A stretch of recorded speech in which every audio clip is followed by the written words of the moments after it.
Hi everyone, it's Steph. Welcome back to my channel. Today I'm going to be talking about 21 books that I want to read in the year 2021. So I've seen other people do this kind of video and I thought I'd give it a try. There are so many books I want to read, some of which I got for Christmas and some of which I'm going to borrow from the library or purchase for my own collection. So I'm excited to talk to you about them today and I'm hoping that I can read as many of these as possible and then do a little chat at the end of 2021 to see how many of them did I actually read. Alright, so let's start off. I am hoping to reread the Jane Austen collection. So her 6 novels. I know this is optimistic. I'm not going to read these all back to back, but hopefully throughout the course of the year I can get to these.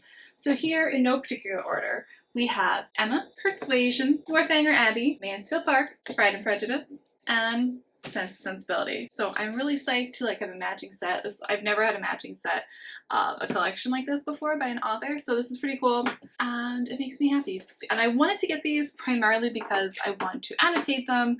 I want to be able to find my favorite lines from Sense and Sensibility or find my favorite descriptions of stuff that specifically Jane Austen wrote that may or may not be in an adaptation of this. So it's really neat. I'm excited, ready to check these out. So that's on my agenda. 6 books of my 21 for 2021. Next up, we have Gone with the Wind. I went through the Gilmore Girls reading challenge list, which is filled with a lot of classic books, and I just wanted to find some that I hadn't read, have heard really hyped up or talked about, or have friends who love them. So I added Gone with the Wind to my to-read list for 2021. Next up is another long classic book that I'm just feeling ambitious this year. War and Peace by Leo Tostoy. I wanted to get to this.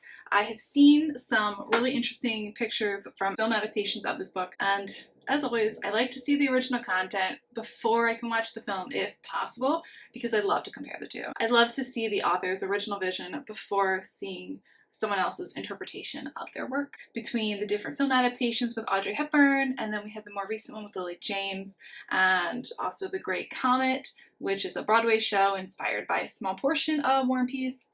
I've just heard this talked about a lot, and I don't know much about it, so I want to check it out. So that's on the agenda for this year. Next up we have Emily Dickinson's poetry. This is also on the Gilmore Girls reading challenge, and I have read some of her work and really enjoyed it. So I'd like to, get a collection with all of her works and check it out and see what new poetry I can discover by her. Next up we have Tale of Two Cities. Now I'm kind of going back and forth between this because I want to read a Charles Dickens this year, and I've read some of his other works in years past, and I'd like to broaden my Charles Dickens, knowledge or schema, if you will. So I'm between Tale of Two Cities or Oliver Twist. So one or the other. I'm putting Tale of Two Cities on this list, but if I get to Oliver Twist, I'll be happy with either one. Bonus if I can get both, but we'll see.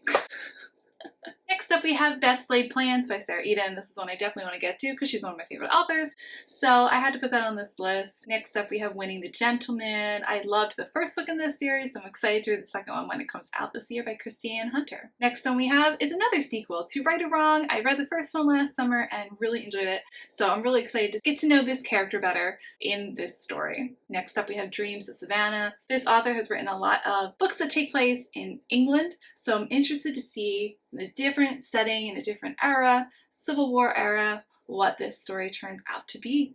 Next up we have is Let It Be Me.